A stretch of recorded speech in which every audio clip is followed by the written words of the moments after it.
Memberikan gula secara langsung seperti ini ke media tanam, terlebih yang di polybag, sama artinya dengan beli akan membunuh tanaman cabai ini secara pelan-pelan.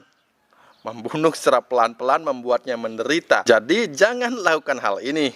Memang banyak teori di internet bila kita melihat bahwa gula katanya memang sangat berguna bagi tanaman. Memberikan gula ke tanaman dianggap membantu proses fotosintesis. Karena apa? Karena memang secara prinsip tumbuhan menggunakan energi, menggunakan air, karbon dioksida, kemudian dengan bantuan matahari untuk menghasilkan gula dan pati. Nah, gagasan memberi gula pada tanaman ini didasarkan pada asumsi, sekali lagi asumsi bahwa gula dapat menyediakan karbohidrat tambahan yang diambil tanaman dengan akarnya. Jadi ketika memberikan gula, dianggap bahwa gula ini dapat memberikan karbohidrat tambahan bagi akarnya. Apakah teori itu tepat? Dan sayang sekali jawabannya adalah tidak sama sekali. Akar berbeda dengan manusia. Kalau kita manusia bisa mengolah gula dalam metabolisme tubuh kita menjadi energi, akar tidak bisa seperti itu. Tumbuhan tidak punya pencernaan seperti kita manusia, sahabat. Kemudian yang kedua adalah jenis gula yang dihasilkan oleh tanaman itu adalah dari golongan monosakarida. Di situ ada glukosa dan juga ada fruktosa. Ini adalah jenis gula yang paling sederhana dan tidak bisa dipecah lagi. Jadi berbeda dengan gula yang kita berikan, terlebih pemanis yang kita kadang gunakan itu adalah pemanis yang berjenis polisakarida, yang mana merupakan jenis karbohidrat yang tersusun dari banyak jenis molekul gula. Contoh sederhananya misalkan pemanis dari glikogen, amilum, dan selulosa. Nah, jadi apakah kita tidak bisa menggunakan gula sebagai bahan untuk menyuburkan tanaman, khususnya gula pasir? Jawabannya masih bisa, tapi dengan cara yang ini. Yang pertama sahabat bisa lakukan adalah mencari dedaunan kering, apalagi yang sudah lapuk seperti itu, baik sekali. Sahabat bisa mendapatkannya di bawah pohon bambu atau di bawah pohon apa saja. Yang pasti pastikan bahwa dedaunan lapuk itu adalah berasal dari tanaman atau pohon yang sehat. Kemudian siapkan ember. Ini ada ember ukurannya sekitar 25 liter. Beli akan membuat 20 liter larutan yang akan menggunakan gula sebagai bahannya, gula pasir tentunya. Kemudian ambil sekitar setengah sendok makan seperti ini. Ini sendok makan yang kecil, bukan sendok makan yang besar, sahabat ya. Jadi setengah sendok makan, campurkan ke dalam sedikit air hangat seperti ini. Tujuannya menggunakan air hangat adalah agar gula ini bisa tercampur dengan sempurna. Usahakan tidak ada butiran yang tersisa. Jadi harus sampai benar-benar hancur di dalam air.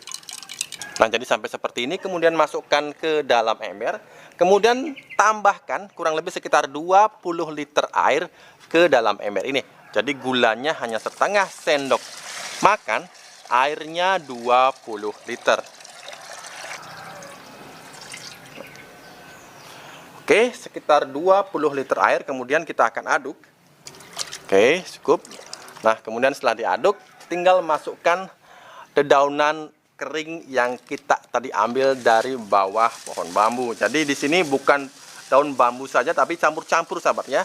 Jadi sahabat bisa menggunakan daun jenis apapun yang mengering di bawah tanaman yang sehat, di bawah pohon yang sehat. Tambahkan semuanya.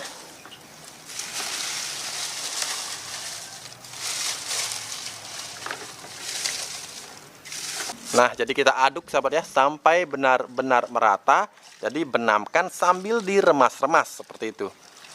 Nah, jadi fungsinya sangat berbeda dengan pemberian gula pada saat tadi di awal video. Beliau memberikan gula pada polybag, pada tanaman di polybag, itu akan membunuh tanaman secara perlahan. Alasannya kenapa? Karena di sana air yang sudah dicampur gula seperti itu tidak akan mampu diserap oleh akar. Karena akar menyerap air dalam bentuk yang paling sederhana, yang paling murni, dan bentuk gula yang paling sederhana pula. Jadi tanaman akan dehidrasi, tidak mampu menyerap air dengan maksimal, dan akhirnya akan mati. Bila sahabat mau mencobanya, silahkan dicoba untuk pembuktian. Berbeda dengan ini fungsinya adalah untuk apa? Nah, pemberian gula yang dicampurkan dengan bahan karbon seperti ini, sahabat, bahan lapuk seperti ini, bahan coklat seperti ini akan membuat mikroorganisme yang ada di dalamnya, mikroorganisme yang dibutuhkan oleh tanah, Ini akan mampu memanfaatkan gula yang tadi kita berikan kemudian sebagai sumber energi. Dan kemudian mikroorganisme akan memecah gula yang tadi kita berikan dalam bentuk yang sederhana. Kemudian kepadatan mikroorganisme yang ada di dalam air yang kita perlakukan seperti ini akan menjadi sangat padat. Kemudian kita tutup dengan menggunakan karung saja, karung bekas saja. Tujuannya ini bukanlah fermentasi anaerob sahabat ya, tapi kita hanya mendiamkannya kurang lebih sekitar semalam. Jadi misalkan sahabat bikin hari ini, besok pagi sudah bisa sahabat gunakan. Nah, kemudian setelah semalaman, saya bisa buka, kemudian bisa langsung gunakan pagi itu juga. Jadi akan menjadi seperti ini sahabat ya. Nah, warnanya seperti ini. Lebih pekat ketika pertama kali kita perlakukan kemarin. Kemudian dosis yang sahabat bisa gunakan berkisar antara 200 sampai 400 ml per tanaman, tergantung dari usia dan besarnya tanaman. Jadi cara ini sangat mudah, sangat simpel, dan bisa menjadi alternatif pemupukan paling sederhana yang sahabat bisa aplikasikan di kebun sahabat, kebun organik sahabat tentunya. Tomat labu yang ukurannya makin hari makin besar. Beli sendiri tidak tahu apakah nanti ini bisa tembus sampai 250 gram atau mungkin lebih.